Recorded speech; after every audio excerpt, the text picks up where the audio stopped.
Kingdom Hearts is important. Well, kinda. I won't sit here and lecture how, oh, you must love this series because it's objectively perfect, because it's really not. Far from it, actually. Some mechanics are broken. Combat is pretty clunky in the initial entry, and sometimes the story can be confusing and unsatisfying. So, why is it loved so much by so many people?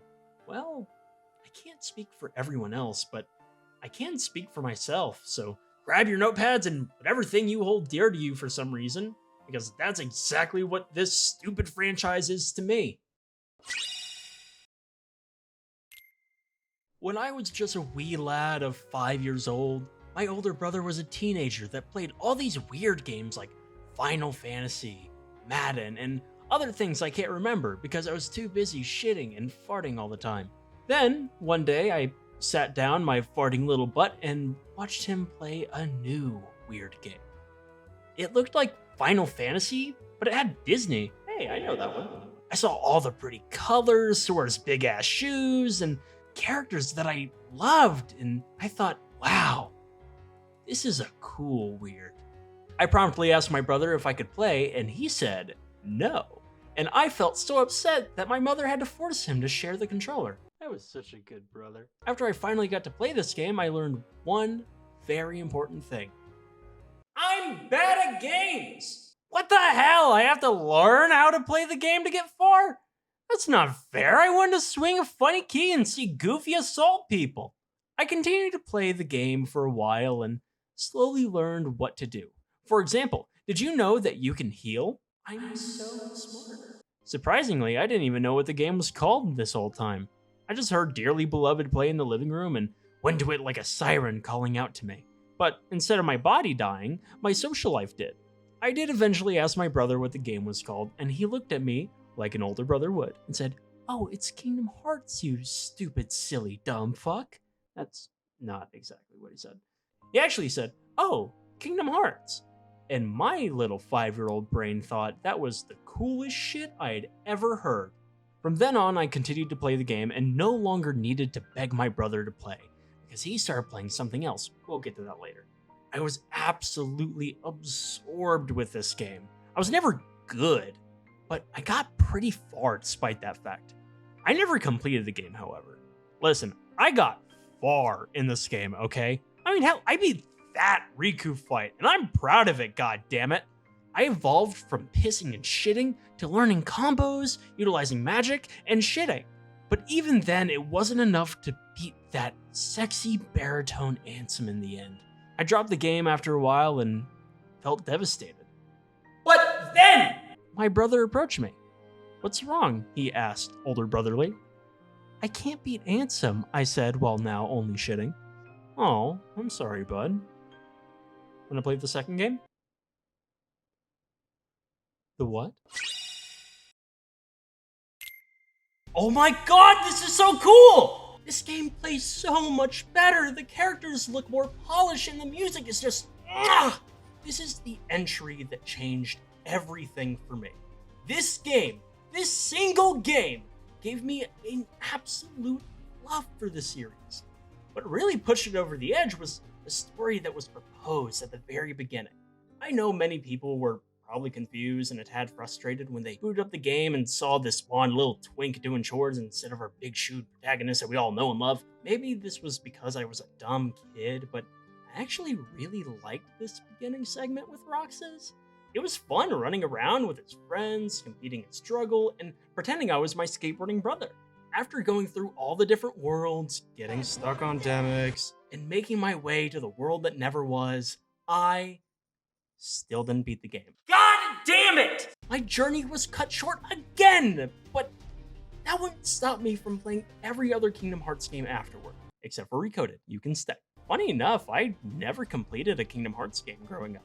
I think I would just hit a point where it got too hard and I'm just too stubborn to grind. For one, it was Ansem, 2 was Zigbar, Chain of Memories was like goddamn well. 358 over 2 was something I don't remember, but it was probably dumb. Dream Drop Distance was the mini boss rush, and I just can't win. By By the way, can I just emphasize how much I hate Zigbar? The character's fantastic, but his dumbass fight made me feel like I stepped into a standoff between two coked up cowboys that can't aim piss for shit. What the hell is my little baby brain supposed to do with all these bullets and he just won't fucking stay still? God! Anyway, Kingdom Hearts 2 truly acted as a catalyst for this fixation of light and darkness. I can't downplay how much a first game did help with this though. The first Kingdom Hearts game planted the seed and was the first game that made me cry. When I tell you I was heartbroken when Sora became Heartless, I fucking mean it. Unfortunately, it wasn't a franchise I could keep up with all the time. I didn't get a PS4 until 2018. Fucking 2018. I didn't have much money because I was out on my own at this point and I was getting paid in spit and insults. But something big was right around the corner.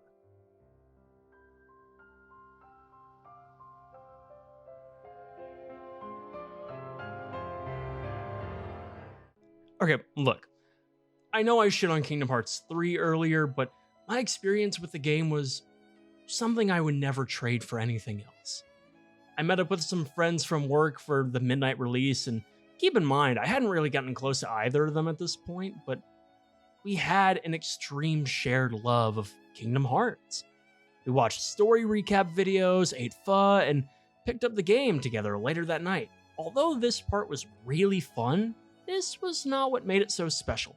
After picking up the game, we all went to one of their apartments, set up 3 TVs and PlayStations in their bedroom, and we all booted up the game at the same time. We would pause if we hit a cutscene before the others so they could catch up, and we're discovering every new thing together for about 5 hours. With the added wave of nostalgia violently hitting me during all this moment was one of the greatest I had ever experienced. This was the same feeling I felt when I first played Kingdom Hearts 2. All I talked about was Kingdom Hearts. All I thought about was Kingdom Hearts. This game had me in a chokehold. I felt determined to finally finish a Kingdom Hearts game. I was older and smarter now. Well, kinda. I did everything. Despite those old difficulties I had at a younger age, I wanted to achieve everything I couldn't before. I beat the secret boss, did high-level gummy ship missions, I even got the ultimate weapon before all of my friends. I spent days on that frozen sled minigame and I still have PTSD. What is wrong with me? Absolutely nothing was going to stop me from completing this game. Lucky for me, it was easy. I tore through everything that stood before me like I was the protagonist post-time skip, ready to curb stomp anyone who came near. After exploring every world, getting the ultimate weapon, and taking on the final onslaught that was Organization 13 and that bald bitch Xehanort, I finished the game with a single thought. Yeah, that was pretty good. Okay, sure. I was disappointed about the story and how Kairi can't ever do a goddamn thing, ever. But Donald doing that Zeta Flare was really cool and bumped up the score because of my goblin brain. 7 out of 10, we'll play again. Yeah, I like Kingdom Hearts 3, despite its obvious flaws, but it did leave me hungry for much, much more. So I did what everyone else does and just talked about it, like, all the time. Luckily, it was Christmas time when I just could not shut the fuck up about it, and so my friend got me the complete collection, and I was ecstatic. I was finally able to relive my childhood again, and what better way to do that than drag someone else into it blind? One of the people that heard my Kingdom Hearts rant more than most was my lovely and patient girlfriend, Tara. She loved to hear about the silly key and goofy assaulting innocent little black blobs. I don't know if she actually liked it, but I'll keep telling myself this so I don't feel like an asshole. I somehow convinced her to jump into this dumbass story and spiral into a sense of confusion the moment time travel is mentioned. I'm such a good partner. So, how did it go? Okay, I'll spare you the details on experiencing the entire series again, but to give you a rundown, I maxed out my level in each entry, had many conversations of explaining the story mid-game, and I finally beat Sephiroth. Some bitch. But yes, I finally beat these games after years of feeling like a dumb, stupid baby. Playing these games again with Tara was honestly a blast, and it's so fun to see her experience these games for the first time. Well, at least the times she wasn't spending hours making a gummy ship. This Valentine's Day, we're making gummy ships in Kingdom Hearts. Isn't that right, babe? Gummy. Gummy. It was honestly crazy experiencing these games again after around, 12-ish years of nothing? It would have been nice if I could play every game, but 358/2 was subjected to being a movie, and that bummed me the hell out. Come on, Square, I just want my pizza chakrams again. Even though it was liberating to beat my childhood games for the first time, I have to come clean. I lied to you all. You may have noticed that I missed the title when mentioning where I got stuck on each game growing up. This title, of course, is Birth by Sleep. So, why did I skip this obvious fan favorite entry? Well, I never played it. You think I knew anyone, let alone owned a PSP? Gotcha. I lied again. God, it's so easy. I technically did know someone with a PSP and Birth by Sleep, but they were a classmate I talked to like a total of 3 times, so we didn't really get that close. Needless to say, I basically binged a YouTube compilation of all the cutscenes with my brother and saved my mom a total of $200. Again, I'm such a good person! Not only was I getting to relive old memories, but I basically had a new Kingdom Hearts game to play. Wow! I might talk about this game more in depth another time, because I feel my experience with it was pretty unique and I have a lot of thoughts about it. But with all that aside, let's get to what you probably came here for.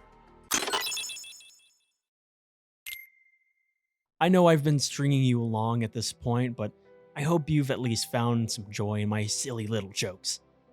And if you say you hated it, don't. Kingdom Hearts, despite each entry's flaws, is a genuinely beautiful series.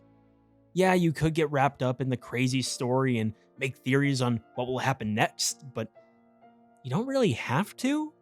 Even if you go into it skipping every cutscene you find, the game is just so charming. The characters are great, the world is so easy to get absorbed in, and it knows exactly what it is.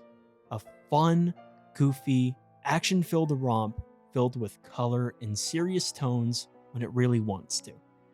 The first game is a perfect example of the silly parts of the game, while the second perfectly builds upon it with a story that we can get invested in. I'm sure many kids, like me, started Kingdom Hearts the same way. Some continued the series and followed up with each entry, while most probably only played the first 2 games. And that's okay. Kingdom Hearts 2 ended in a satisfying way, with an ending you can feel closure with. Even if you had only played 1 or 2 titles from the series, like most people did, you never really forget it. This series leaves an imprint on you.